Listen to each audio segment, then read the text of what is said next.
There won't be a wedding, but the show is just beginning. The Facebook notification pinged at 2:47 a.m., but I was already awake, staring at the ceiling and wondering why my fiancée Lydia hadn't come home yet. Her bachelorette party was supposed to end hours ago. I grabbed my phone, expecting maybe a drunk text or a blurry selfie with her girlfriends. Instead, I found myself looking at a photo that sent an icy chill down my spine. There was Lydia, my bride-to-be of 8 years, sitting on some guy's lap at Murphy's bar downtown. Her arms were wrapped around his neck, her face flushed with alcohol and something else I didn't want to name.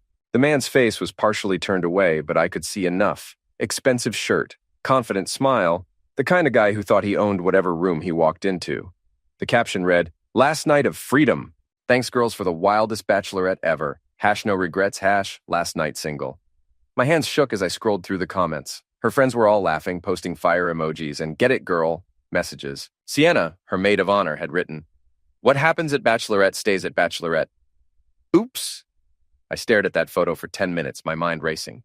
8 years together. 8 years of building a life, planning a future, talking about kids and mortgages and growing old together. And this was how she celebrated our upcoming marriage. Without thinking, I screenshot the photo and posted it to my own Facebook with a simple caption. First night of freedom, actually. I changed my relationship status to single and tagged everyone who mattered, including her father, Richard Hartwell, the most uptight insurance executive in all of Portland, Maine. Then I waited. The response was immediate and explosive. My phone started buzzing with notifications, comments, and messages. Friends, family, co-workers, everyone had something to say. Some were supportive, others were shocked, but most were just hungry for drama.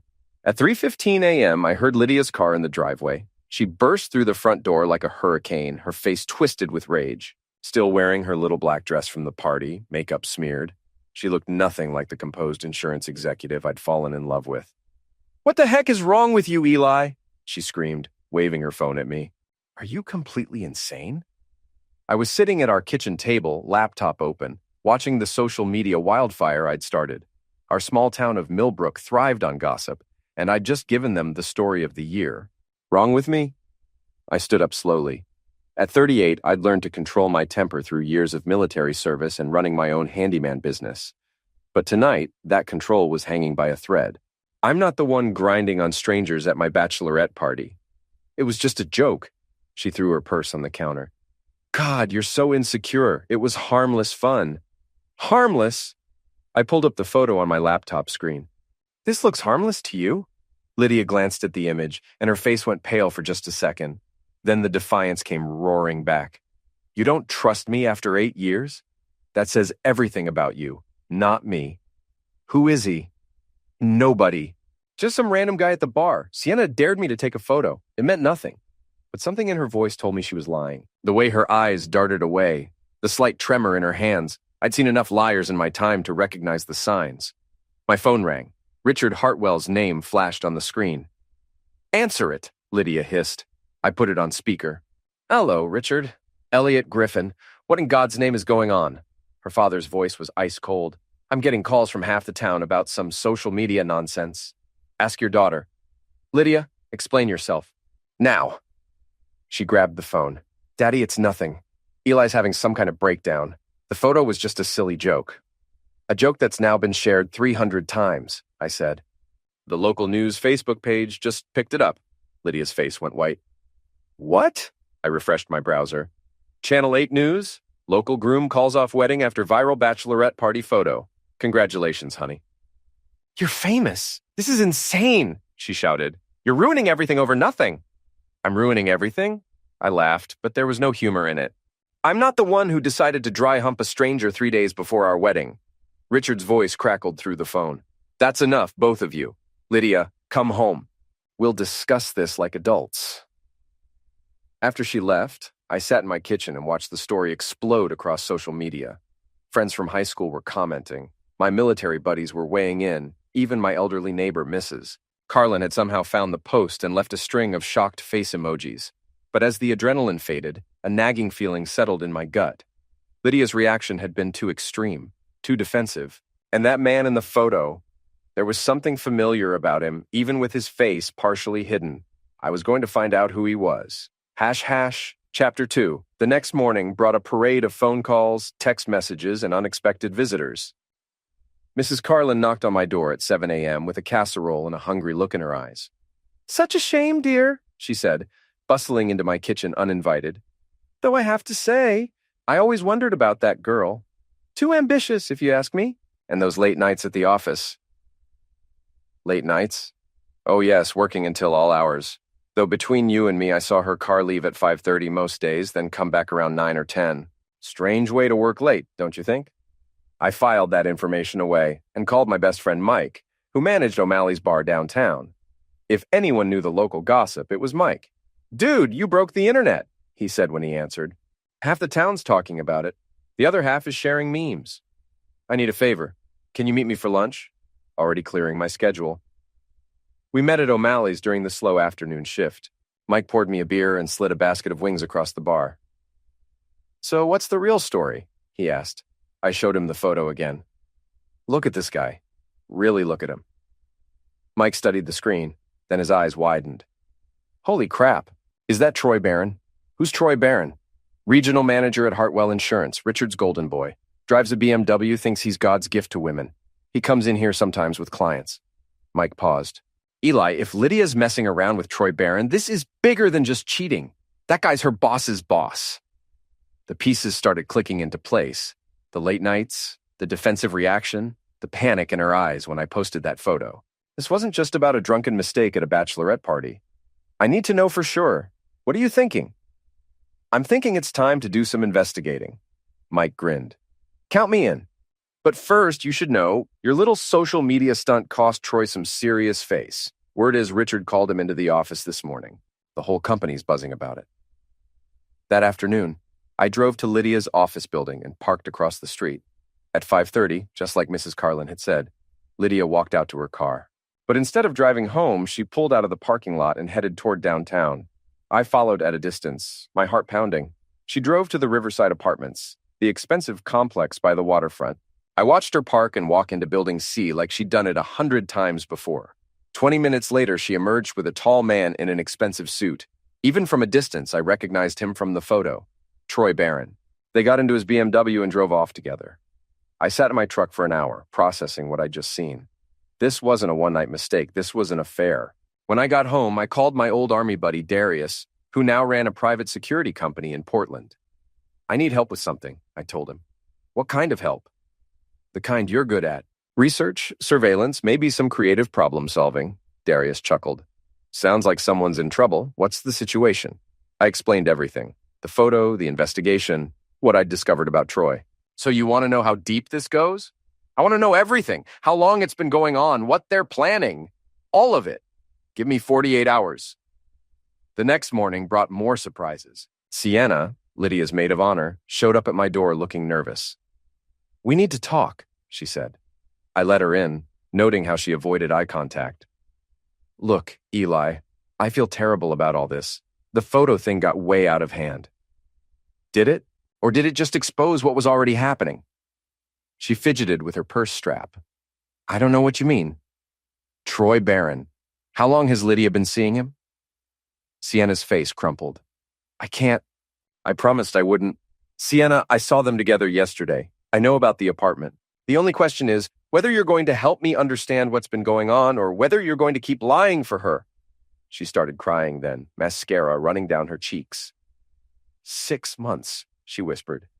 "It started 6 months ago at the company retreat. She said it was just physical, that she loved you but needed something exciting.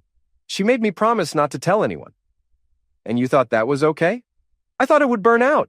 I thought she'd get it out of her system and marry you anyway. But then she started talking about maybe calling off the wedding, and I panicked. I thought if she had one last wild night, she'd realize what she was giving up." "So the bachelorette party was what, a test?" "She wanted to see if she could walk away from him. But when he showed up at the bar," Sienna shook her head, "she lit up like a Christmas tree. That's when I knew she was in love with him. The betrayal hit me like a physical blow. Not just the cheating, but the elaborate deception. The months of planning our wedding while she was planning her exit strategy." "There's more," Sienna said quietly. "Troy's been promising to leave his wife. He says once he gets the promotion to vice president, he'll have enough money to make a clean break. Lydia thinks they're going to run away together. His wife, Troy's married. Has been for 15 years. 2 kids in private school. I stared at her. And Lydia knows this? She thinks she's different, that he really loves her this time. After Sienna left, I sat in my garage workshop, surrounded by the tools of my trade, and planned my next move. For 8 years, I'd been the steady, reliable guy. The one who fixed things when they broke, who kept his mouth shut and his head down. But Lydia and Troy had made one crucial mistake. They'd humiliated me publicly, thinking I'd just take it and fade away quietly. They were about to learn that the quiet ones are often the most dangerous when pushed too far. Chapter 3.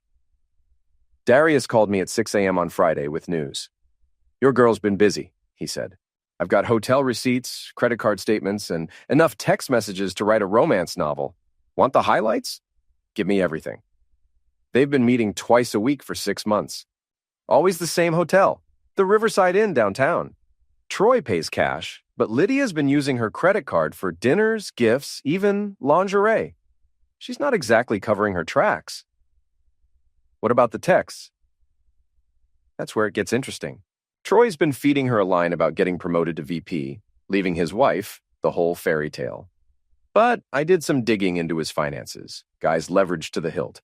Big mortgage, kids' school tuition, country club memberships. He's not leaving his wife anytime soon. Does Lydia know that? Based on these messages, she's planning to move in with him after your wedding gets officially called off. She's already been looking at apartments. The betrayal cut deeper with each new detail. While I'd been planning our future, she'd been planning her escape. There's one more thing, Darius said. Troy's got a reputation at work. This isn't his first affair. Word is he's done this dance before. Promises to leave his wife, strings the woman along for months, then disappears when things get complicated. Send me everything you've got, already in your email. What are you planning? I'm planning to give them exactly what they deserve. That evening, I drove to O'Malley's to meet Mike. The bar was crowded with the usual Friday night crowd, but Mike had saved me a seat at the end where we could talk privately. You look like heck, he said, sliding a beer across the bar.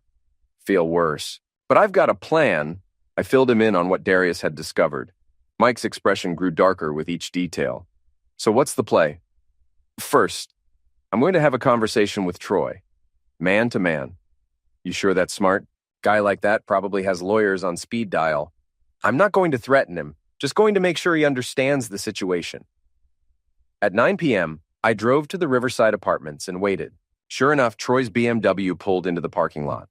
I watched him walk toward Building C, then got out of my truck. Troy Barron? He turned, squinting in the dim light. Who's asking? Eli Griffin. I think you know who I am. His face went pale, but he tried to maintain his composure. Look, if this is about that photo, it's about a lot more than the photo. I stepped closer, noting how he instinctively backed toward his car. For all his expensive clothes and smooth talk, Troy was soft. Probably hadn't been in a real fight since high school. Here's what's going to happen, I said calmly. You're going to end whatever this is with Lydia tonight. And you're going to stay away from her. You can't tell me what to do. Actually, I can. See, I know about your wife, your kids, your mortgage payments. I know about the other women you've done this to. And I know that Richard Hartwell values his company's reputation above everything else. Troy's Adam's apple bobbed as he swallowed hard. You're threatening me. I'm informing you. There's a difference. Lydia's an adult. She can make her own choices. You're right, she can. But so can I. I pulled out my phone and showed him the screen, a draft email to Richard Hartwell with photos, hotel receipts, and text message screenshots attached. One click sends this to your boss, your wife, and every gossip blog in Portland. Your choice. Troy stared at the phone, then at me. You're bluffing. I hit send. Oops. The color drained from his face. You son of a witch! He lunged at me, but 8 years of military training and 15 years of manual labor had left me in better shape than his gym membership could match. I sidestepped his clumsy swing and grabbed his wrist, twisting his arm behind his back. Here's some free advice, I said quietly. Next time you want to destroy someone's life, make sure they don't know how to fight back. I released him and walked back to my truck, leaving him standing in the parking lot, probably wondering how fast he could update his resume. My phone started ringing before I even got home. First Lydia, then Richard, then numbers I didn't recognize. I let them all go to voicemail. The next morning, I woke up to find my story had gone viral again. Someone had recorded video of my confrontation with Troy and posted it online. The comments were brutal, and most of them were on my side. Local handyman school's cheating boss. This is how you handle a homewrecker. Troy Barron got what he deserved. At 10 a.m., Lydia showed up at my house. She looked like she hadn't slept, her usually perfect appearance disheveled and desperate. "You destroyed everything!" she screamed the moment I opened the door. "I destroyed everything? That's Rich! Troy lost his job! Richard fired him this morning." "Good. How can you be so cruel? We love each other," I laughed. "Love? Lydia, you were a game to him. Just like the other women he's done this to." "That's not true. Ask him about Jennifer Morrison. Or Sarah Chen, both former employees who thought they were special too." Her face crumpled. "You're lying." "Am I? When's the last time you heard from Troy?" "Since yesterday, I mean." She pulled out her phone and I could see her scrolling through messages. Her expression changed as she realized what I already knew. Troy had gone silent. "He's probably just figuring out what to do next," she said. But the confidence was gone from her voice. "He's probably figuring out how to explain this to his wife without losing half his assets in a divorce. You don't understand what we have. I understand exactly what you have. 6 months of hotel rooms and lies. And now it's over." She stared at me for a long moment, and I saw the exact moment she realized I was right. Troy wasn't coming to rescue her. He wasn't leaving his wife. He wasn't even returning her calls. "I hate you," she whispered. "That's fine, but you're going to hate yourself more when you realize what you threw away." After she left, I called Mike. "How's it feel to be the most famous man in Millbrook?" he asked. "Like I'm just getting started." Chapter 4. The next week brought a parade of consequences that rippled through our small town like stones thrown in a pond. Troy Barron disappeared entirely. Rumor had it his wife kicked him out and he was staying in a motel while looking for work in another state.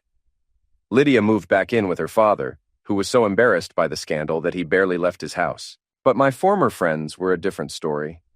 It started with Dave and Jennifer Morrison. Yes, the same Jennifer that Troy had apparently seduced and discarded 2 years earlier. They'd been part of our regular social circle, weekend barbecues and game nights, the kind of friends you expect to have forever. Dave called me on Thursday evening. "We need to talk," he said, his voice cold. "About what?" "About what you did to Troy and to Lydia." "What I did?" "Don't play dumb, Eli. You destroyed 2 people's lives over a stupid photo." I was quiet for a moment, processing this. "Dave, you do realize Troy was having an affair with my fiancée, right? And that he did the same thing to your wife 2 years ago?" "That's different. Jennifer and I worked through our problems. We're stronger now." "So I should have just let it slide? Married Lydia anyway and pretended nothing happened?" "You should have handled it privately, like an adult. Instead, you turned it into a public circus." The conversation went downhill from there. Dave accused me of being vindictive and cruel. I accused him of having selective memory about his own wife's affair. We both said things we couldn't take back. He wasn't the only one.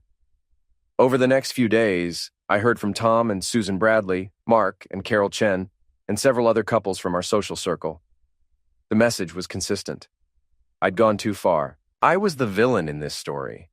It became clear that they'd been talking among themselves, building a narrative where I was the bad guy and Lydia and Troy were the victims of my vindictive revenge plot. The breaking point came on Saturday night at O'Malley's. I was having a quiet drink with Mike when Dave walked in with Tom Bradley and Mark Chen.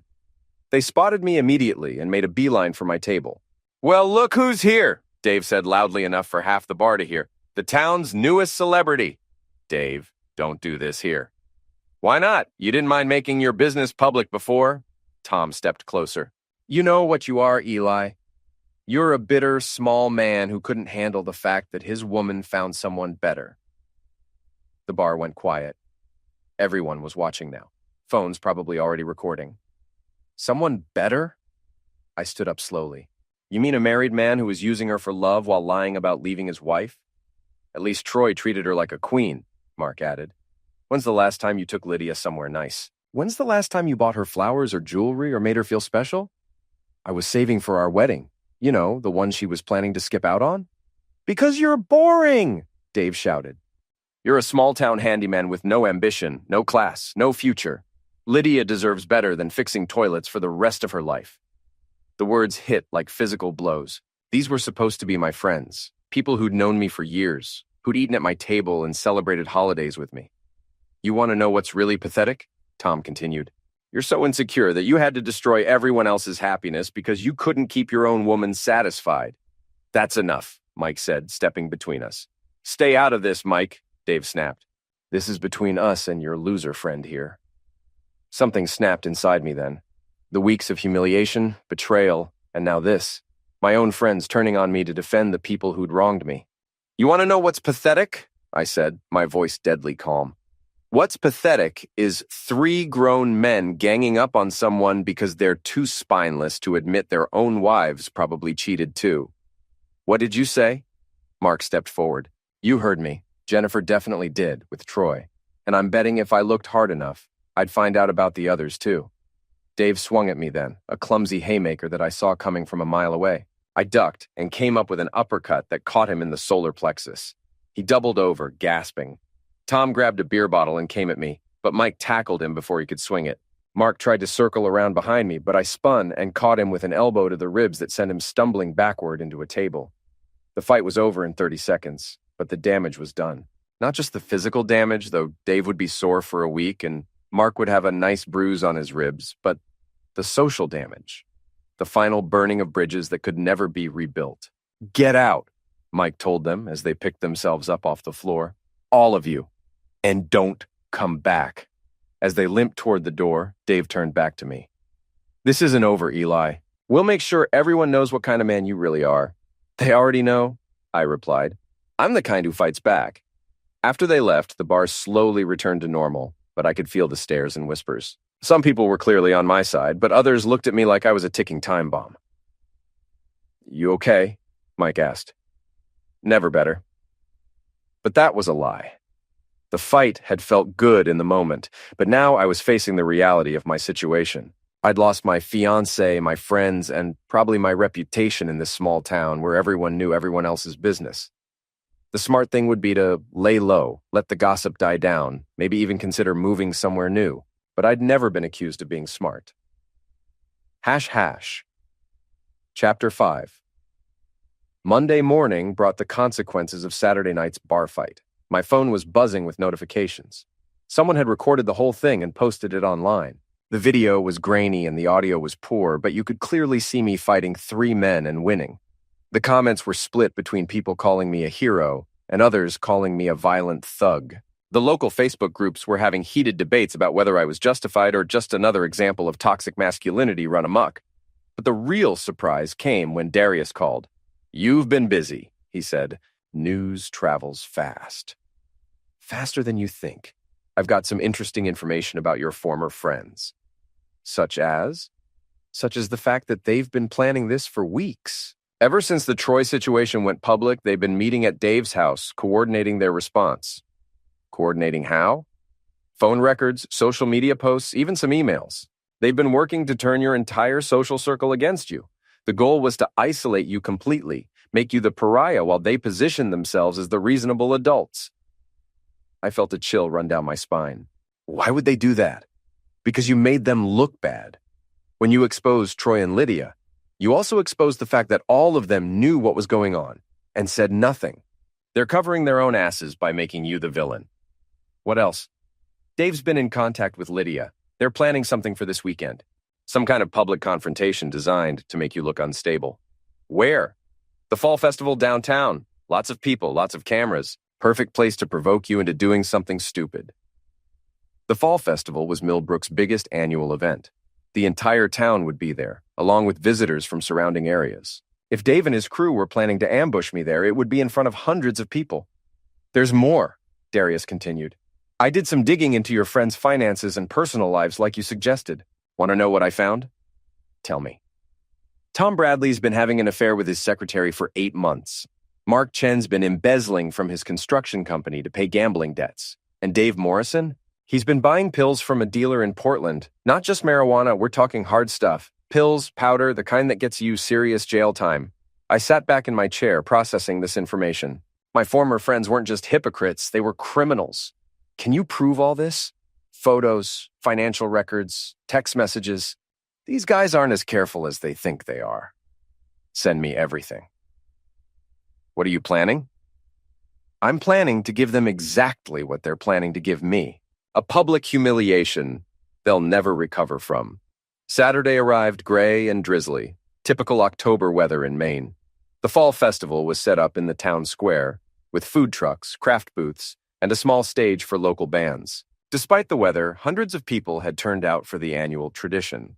I arrived around noon, wearing jeans and a flannel shirt, looking like any other local resident enjoying the festival. But I wasn't there for the food or entertainment. I was there for war. I spotted Dave first, standing near the apple cider stand with Tom and Mark. They were scanning the crowd, clearly looking for me. Nearby, I could see Lydia talking with some of her co-workers, occasionally glancing in Dave's direction. They were all here. Perfect. I walked over to the small stage where a local country band was finishing their set. The festival organizer, Betty Walsh, was standing nearby with a clipboard. "Betty, can I borrow the microphone for a minute?" I asked. "Sure, honey. You want to make an announcement?" Something like that. I climbed onto the stage as the band was packing up their equipment. The microphone was still hot, and when I tapped it, the sound echoed across the square. "Can I have everyone's attention, please?" The crowd slowly turned toward the stage. I could see Dave and his friends pushing through the people, realizing what was happening, but unable to stop it. For those who don't know me, I'm Eli Griffin. I've lived in this town my whole life, and I've always believed in treating people with honesty and respect. The square was quiet now, except for the sound of rain pattering on the tent roofs. Recently, some people have been spreading stories about me, calling me unstable, violent, a bad friend, so I thought I'd take this opportunity to set the record straight. I pulled out my phone and connected it to the sound system. This is a recording of Dave Morrison arranging a pills deal in Portland last month. The audio was crystal clear. Dave's voice, discussing prices and quantities, arranging a regular supply. The crowd murmured as they recognized his voice. Dave's face went white. He started pushing toward the stage, but there were too many people in the way. This next recording is Tom Bradley on the phone with his secretary, discussing their affair and how to hide it from his wife. Tom's voice filled the square, talking about hotel rooms and lies, laughing about how clueless his wife was. I could see Susan Bradley in the crowd, her face a mask of shock and rage. And finally, we have Mark Chen discussing how he's been stealing money from his construction company to pay off gambling debts. Mark's voice was the final nail in the coffin, casually discussing his embezzlement like it was a minor accounting error. The crowd was buzzing now, people pulling out phones to record, others calling friends to tell them what was happening. "These are the men who called me unstable," I said into the microphone. "These are the people who said I went too far when I exposed my fiancée's affair. I'll let you decide who the real villains are in this story." I unplugged my phone and stepped down from the stage. Dave, Tom, and Mark had finally made it through the crowd, their faces twisted with rage and panic. "You son of a witch!" Dave screamed, launching himself at me. But I was ready for him. I sidestepped his charge and let his momentum carry him into the stage platform. He hit it hard and went down in a tangle of limbs. Tom came next, swinging wildly. I caught his wrist and twisted, using his own force to flip him over my hip. He landed hard on the wet grass and didn't get up. Mark was smarter. He pulled out a knife. The crowd screamed and scattered as Mark advanced on me, the blade gleaming in the gray afternoon light. But 20 years of military and civilian training had taught me how to handle armed opponents. I grabbed a folding chair from nearby and used it to block his first thrust. The knife stuck in the metal frame, and while he was trying to pull it free, I swung the chair around and caught him in the side of the head. He dropped like a stone. The whole fight had lasted maybe 90 seconds, but it felt like hours. I stood in the middle of the town square, surrounded by my defeated enemies, while hundreds of people stared at me in shock. Then the applause started. It began with one person, then spread through the crowd like wildfire. People were cheering, whistling, taking pictures and videos. Someone shouted, "That's how you handle bullies!" and the crowd roared its approval. I looked around and saw Lydia standing near the cider stand, her face pale with shock. Our eyes met across the square, and I saw something I'd never seen before. Fear. She was finally beginning to understand what she'd unleashed when she decided to betray me. But I wasn't done yet. I walked over to where she was standing, the crowd parting before me like I was Moses crossing the Red Sea. "Hello, Lydia." "Eli, please." "I have something for you." I pulled out an envelope and handed it to her. She opened it with shaking hands and pulled out a stack of photographs and documents. "Those are pictures of Troy with his wife and kids at Disney World last weekend," I said loud enough for everyone nearby to hear. along with the lease agreement for their new house in Florida. Turns out he didn't lose his job after all. He got transferred, and he took his family with him. Lydia stared at the photos, her face crumbling as she realized the truth. Troy hadn't been ruined by our scandal. He'd used it as an excuse to disappear and start fresh somewhere else, just like he'd probably done before. He never loved you, I said quietly. You were just another game to him. She looked up at me, tears streaming down her face. How did you? I hired a private investigator. Turns out Troy's done this same routine in 3 different cities. Always targets ambitious women, always promises to leave his wife, always disappears when things get complicated. The crowd was listening to every word, phones recording everything. Lydia's humiliation was now complete and public, just like mine had been. Why? She whispered. Why are you doing this to me? Because you did it to me first. The only difference is everything I'm saying is true. I turned to address the crowd one final time. Ladies and gentlemen, I want you all to remember this day. Remember what happens when you try to destroy an innocent man to cover up your own crimes. Remember what happens when you mistake kindness for weakness. I walked through the crowd toward my truck, people stepping aside to let me pass. Behind me, I could hear sirens approaching. Someone had finally called the police about the fight. But I wasn't worried. I had video evidence of Mark pulling the knife, witnesses who'd seen Dave and Tom attack me first, and a crowd full of people who just watched me expose 3 criminals and a cheating ex-fiancée. As I drove away from the festival, I caught sight of myself in the rearview mirror. For the first time in months, I was smiling. The quiet handyman was gone. In his place was something harder, something that couldn't be broken or betrayed or humiliated, something that fought back and won.